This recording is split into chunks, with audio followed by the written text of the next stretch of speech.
Hello, Believe Nation. It's Evan. My one word is believe, and I believe in people more than they believe in themselves. And my sincere hope is that if you believe in yourself as much as I believe in you, you'll be able to change the planet. So to help you on your journey today, I'm doing a video on the 10 skills that are hard to learn, but will pay off forever. And as always, guys, as you're watching, if you hear something that really resonates with you, leave it down in the comments below. It's much more likely to stick with yourself. And if you leave a comment within the first few hours of the video going live, you have a chance to win one of 2 daily prizes. Enjoy.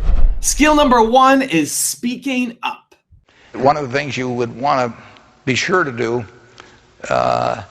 is, whether you like it or not, get very comfortable, it may take a while, with public speaking, for example. I mean, that's an asset that will last you 50 or 60 years, and it's a liability if you don't like doing it and are uncomfortable doing it. That also will last you 50 or 60 years, and it's a necessary skill.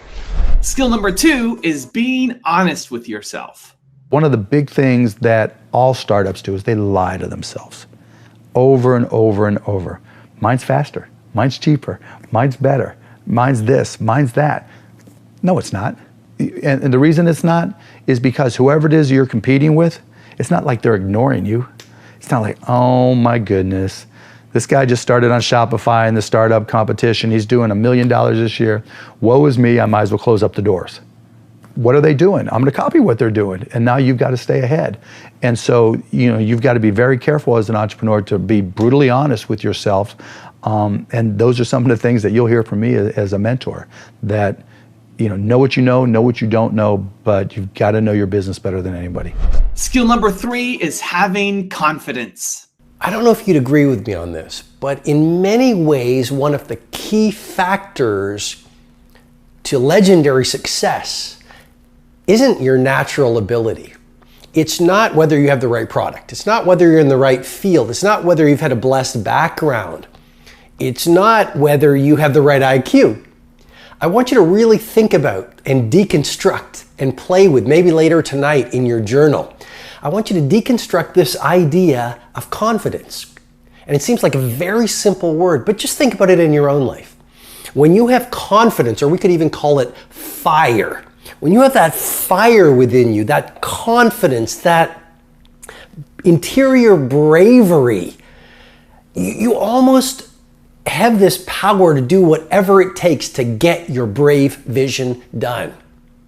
You see, in this world, it's not about, in many ways, your strategy in your business or your ability in your life. It's about this thing called confidence.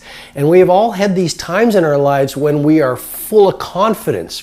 And what other people see as a problem, we simply do see as an opportunity. Other people see it as a stumbling block or a wall, and we see it as a stepping stone or this solution. And so confidence is something that you really want to wire in. Confidence is something you really want to develop. Confidence is a practice. Confidence is a muscle. And like any muscle, the more you focus on it and practice it and train it, the stronger your confidence is going to grow. And I just have to say it again. When you are at a place in your life when there is an ongoing, steady stream of confidence moving through your mindset, moving through your heart set, you do the heroic in your business and you achieve the remarkable in your life. Skill number 4 is listening. Nelson Mandela is a particularly special case study in the leadership world because he is universally regarded as a great leader. You can take other personalities, and depending on the nation you go to, we have different opinions about other personalities. But Nelson Mandela across the world is universally regarded as a great leader. He was actually the son of a tribal chief. And he was asked one day, "How did you learn to be a great leader?" And he responded that he would go with his father to tribal meetings. And he remembers 2 things when his father would meet with other elders. 1, they would always sit in a circle. And 2, his father was always the last to speak. You will be told your whole life that you need to learn to listen. I would say that you need to learn to be the last to speak. I see it in boardrooms every day of the week. Even people who consider themselves good leaders, who may actually be decent leaders, will walk into a room and say, here's the problem, here's what I think, but I'm interested in your opinion, let's go around the room. It's too late. The skill to hold your opinions to yourself until everyone has spoken does two things. One, it gives everybody else the feeling that they have been heard. It gives everyone else the ability to feel that they have contributed. And two, you get the benefit of hearing what everybody else has to think before you render your opinion. The skill is really to keep your opinions to yourself. If you agree with somebody, don't nod yes. If you disagree with somebody, don't nod no. Simply sit there, take it all in, and the only thing you're allowed to do is ask questions so that you can understand what they mean and why they have the opinion that they have. You must understand from where they are speaking, why they have the opinion they have, not just what they are saying. And at the end, you will get your turn. It sounds easy, it's not. Practice being the last to speak. That's what Nelson Mandela did. Skill number 5 is managing your time. My challenge in our generation is that gradually through entertainment, through television, through media, through every way possible, we are living in a generation of the dumbing down of ideas. Because we have traded effectiveness for busyness. Statistics say, yeah, somebody ought to clap on that. We are busier than any other generation we have seen in the last 300 to 400 years. We are so busy. We are busier than a one-arm wallpaper hanger. We're just busy. You'll get it later. Don't worry about it. It'll hit you in a minute. We are just as busy as we can be, and we think because we're busy, we're effective. But I want you to challenge your schedule for a minute and ask yourself, are you really being effective? Or is your life cluttered with all kinds of stuff that demands you and drains you and taxes you and stops you from being your highest and best self? And are you substituting busyness and all the chaos that goes along with busyness from being effective? Let me tell you, a bunch of scientists got together and they began to do some research, and they began to determine that 80% of the things we do are busy things that we do in an area that is not effective, that the average person only spends 20% of their time doing the thing that they are really gifted at, created at, passionate about, excited to do, and the rest of it is all the dismal, dumb stuff that we all have to do in order to survive. Just crazy stuff that we're doing. Wonder what would happen if we would go from doing 80% of things that are busy but not effective and 20% of the things that are really effective if we would switch those numbers around and only give 20% of our time to the things that we have to do and 80% of our time to the thing that we were created to do.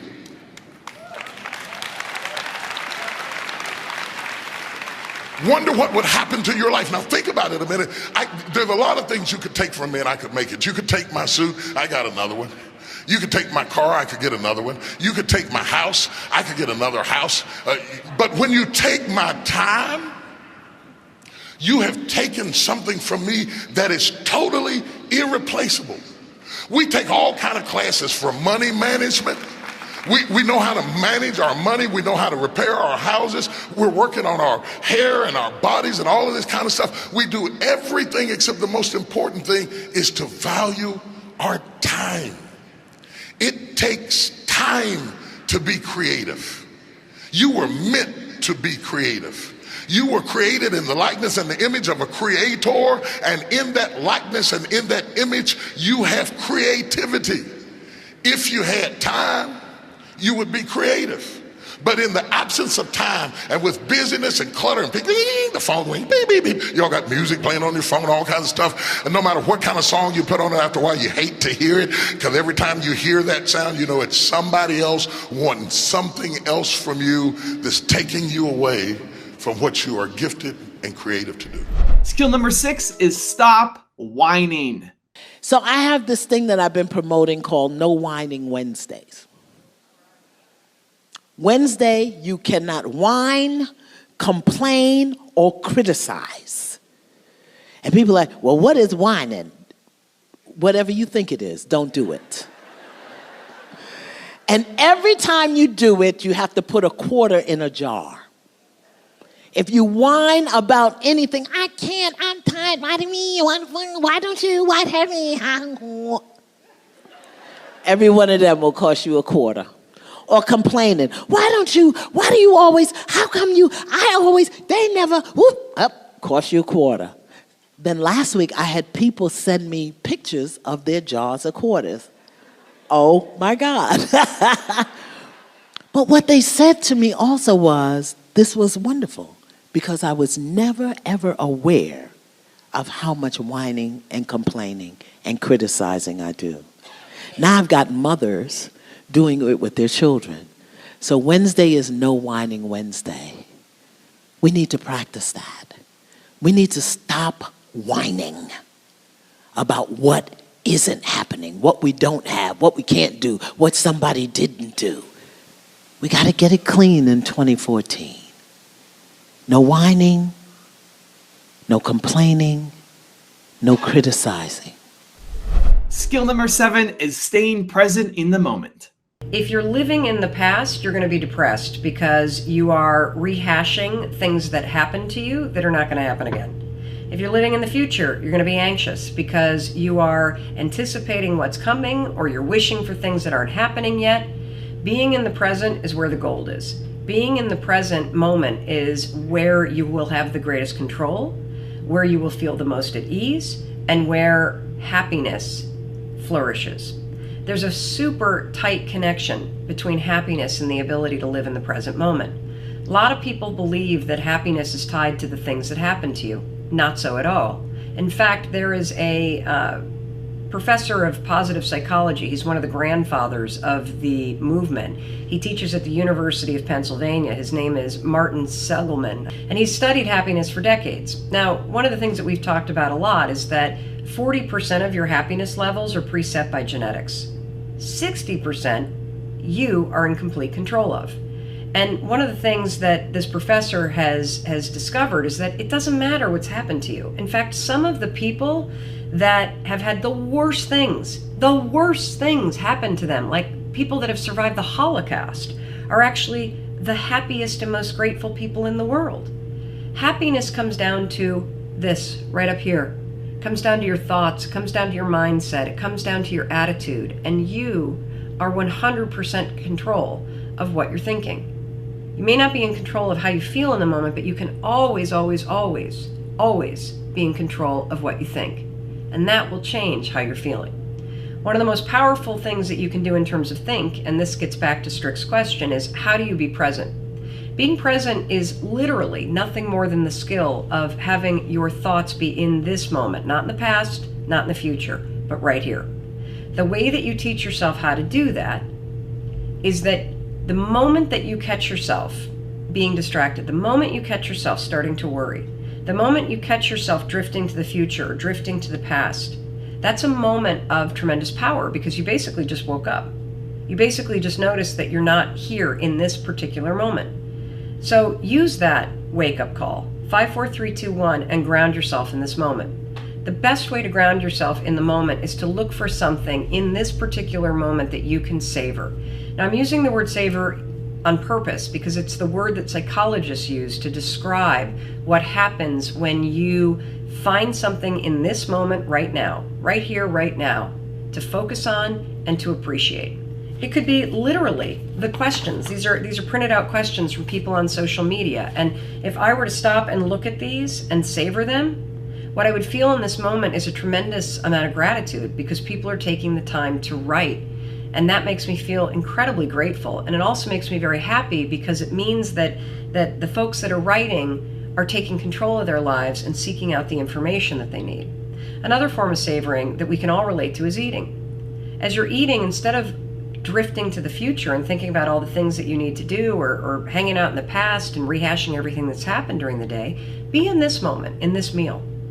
Slow down. Think about the food that you're eating. Think about the people that you're sitting with and how you feel about them. And if you want to take it up a notch, actually acknowledge them. Hey, this food tastes amazing. Thank you for cooking. Or I'm so glad to see you and that we get the time to have this meal together. Those small, simple acts of savoring are how you expand your happiness inside the present moment. So, how do you be more present? Simple. The moment that you catch yourself in the future, in the past, worrying, whatever, refocus yourself right here, right now, and then find something right here, right now that you can savor. And when you do that, you're not only going to be present, you're going to feel more grateful, and you're going to feel a little boost of happiness. Skill number 8, being consistent. Success is not a destination. People always think that, oh my God, this person's so successful because they've had a successful movie or a successful show. But success is a journey. You have to consistently always be successful. That's when you're really successful, because otherwise you'll be remembered for your last failure. And I've had a few, but I just have to compensate for my failure by just getting up and running. The more time you take to sort of mourn it, you're wasting that much more time in being successful. So you just have to, perk up, pick yourself up, dust yourself off, and just say, all right, what can I do? There's always a solution. You can't expect, people always get mistaken that just because this year has been what it has been, it's been because I consistently worked hard for about 10 years. So now I know my job enough to be able to be appreciated for it. But if I hadn't had the last 10 years, I would never have had this year or the year before that. So success is not a destination or power is not like, okay, today you're powerful. You have to consistently be powerful and consistently be successful. And that is a journey. Skill number 9 is getting enough sleep. Well, first of all, I prioritize sleep. And that means saying no to things you want to do. It's not easy. No is hard. I think the hardest thing. Yeah. Last night, Sheryl Sandberg interviewed me at the San Francisco Symphony Hall. And then I had to sign books. And I would have loved to go and have dinner with her, but I went to bed. And, because if I had gone out to dinner and hadn't gotten my at least 7 hours sleep that I need and had to get up early to do TV, I would not be enjoying being here with you now. And I'm really enjoying it. And I'm 100% present. I'm not tired. And I hate being tired more than I hate anything. And skill number 10 is having empathy. I've thought a lot about the power of empathy. In my work, it's the current that connects me and my actual pulse to a fictional character in a made-up story. It allows me to feel pretend feelings and sorrows and imagined pain. And my nervous system is sympathetically wired, and it conducts that current to you sitting in a movie theater, and to the woman sitting next to you, and to her friend, so that we all feel that it's happening to us at the same time. It's a very mysterious and valuable resource of the human species. And women, I think, access it most effortlessly. We cry at sad movies. We don't feel we lose face or stature or position doing it. We see a news story that enrages us and we write letters through tears, our hearts pounding. I used to wonder why human beings developed these inconvenient and embarrassing responses, this sniffling, choking, wet obstruction. The thing that physicians and soldiers and stock traders and journalists and fashion models and politicians and news commentators and venture capitalists all must suppress in order to work most efficiently. I thought, what possible value, function could it serve in the Darwinian scheme of, survival of the fittest and the strongest and the most heavily armed? No, seriously, I thought, why and how did we evolve with this weak and useless passion intact within the deep heart's core? And the answer, as I've formulated it to myself, is that empathy is the engine that powers all the best in us. It is what civilizes us.